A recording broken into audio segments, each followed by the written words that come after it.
Download Festival, Jay Weinberg leaves Slipknot, and surprise collaborations. Let's talk about this week in metal. I'm James Ragamuffins, and this is your weekly catch-up on what's happened in metal and alternative music this week. Now, the Download Festival bill came out. We had the first big announcement. You can go and check out the video where I break it down a little bit further up there. But Andy Copping, the lead booker, did an interview where he said he had approached 21 bands to play the festival as a headliner next year. Now, I don't know about you, but this is slightly worrying that maybe this many bands were approached, maybe quite a few turned it down. He said previously they probably approached 5, 6 or 7 acts and then narrow it down to the 3 from there. But to approach 21 feels maybe a little bit desperate and maybe a bit unsure of where they want to take Download in the future. Now, the reception last year to having Bring Me the Horizon initially was mixed, but as a headline act, as a new act in that spot, they absolutely killed it. And we have 2 new acts in a headline spot this year in terms of Fall Out Boy and Queens of the Stone Age coming up. Now, the reception has been mixed so far to this Download bill. I feel like we're not going to really know truly until it actually happens, so there's going to be so much talk up until then. We're going to get more bands being announced, so let's just see what happens. Let us know down below what you think of this Download bill, and like I say, check out our other video to go more in depth into everyone that was on there. Next, a situation that a little bit late on for us here, but I kind of wanted to sit and think about this a little bit as a long-time Slipknot fan, having Jay Weinberg kicked out essentially as it seems, or parting ways due to creative differences or whatever the hell they're saying in the statement, which has now since been deleted. Now I'm going to talk about this a little bit more in depth in a future video that's going to come out, because I feel like there's a lot more going on with Slipknot behind the scenes than just this. You look at the stuff that happened with Chris Fenn, the stuff that happened with Craig.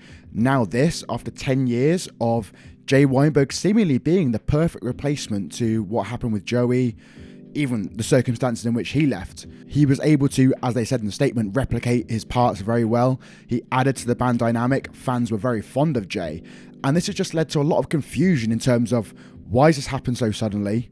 What happens next? And what the fuck is going on with Slipknot? Now, there's a load of drummers that are being talked about online at the minute. Main ones that I'm seeing a lot of is Simon Crahan, which is Clown's son, which is a little bit worrying. I think that they're just kind of gonna take over a little bit and just have their sons join. I don't know how I feel about this, to be honest. One that I do quite like that I've seen pop up is Eloy Casagrande from Sepultura. I think he would fit the bill perfectly, and to be honest, would be my perfect choice.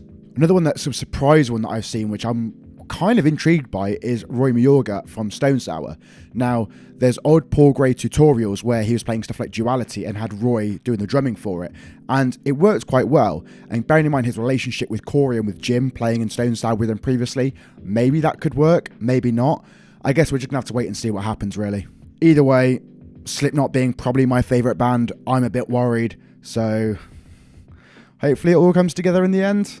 Kiss are finishing up their End of the Road tour, well, saying it's the end of the road, but I'll believe it when I see it, on December 2nd at Madison Square Garden. So this is going to be streamed on pay-per-view all over the world, giving fans the chance to watch Kiss maybe in their final performance. So you can go and buy the pay-per-view at ppv.com. It's going to cost roughly $40 if you're in America, $15 for outside of it. You can go and buy your tickets soon, I believe. If that's what you want to do, go and give your farewell and enjoy this band maybe for the last time. Now, a surprise collaboration has dropped from SPIRITBOX and Megan Thee Stallion, where there is a cover of one of her songs, which includes SPIRITBOX. She's released the official rock remix of a song called Cobra. The reception to it has certainly been interesting, with SPIRITBOX recently releasing their Fear of Fear EP, and now a week later, it seems, having this collab being dropped. They just keep going up and up and up in terms of recognition, and they fully deserve it, to be honest. So fair play to them. Go and check it out if you want to and enjoy. Now, a bit of a sad one here. Lamb of God had their inaugural Headbangers Ball cruise. Sadly, there was a 41-year-old male who went overboard on the cruise ship, and after 9 hours of searching, they still could not find him. Lamb of God have released a whole statement on this. It's very saddening to hear, and our thoughts are with the family of this gentleman. Finally, as I mentioned last week, as we're getting towards the end of the year, it's getting a bit quiet on some releases in terms of albums. So my main pick of the album this week coming out is Bleed From Within, releasing a deluxe edition of Shine, which has got a couple of new tracks on there for you, as well as the brand new Upon Him Burning Body song, Kill Shot, and the brand new Ghost Inside song, Death Grip. Let us know down below if there's anything you think I missed that's been important this week, or any other releases you're excited for. Who's going to replace Jay in Slipknot now? Who knows? Let us know down below who would be your pick for it. Subscribe to the channel. We've got all kinds of great things, alternative, metal, pop punk on here. We have our monthly podcast. We've got gig vlogs.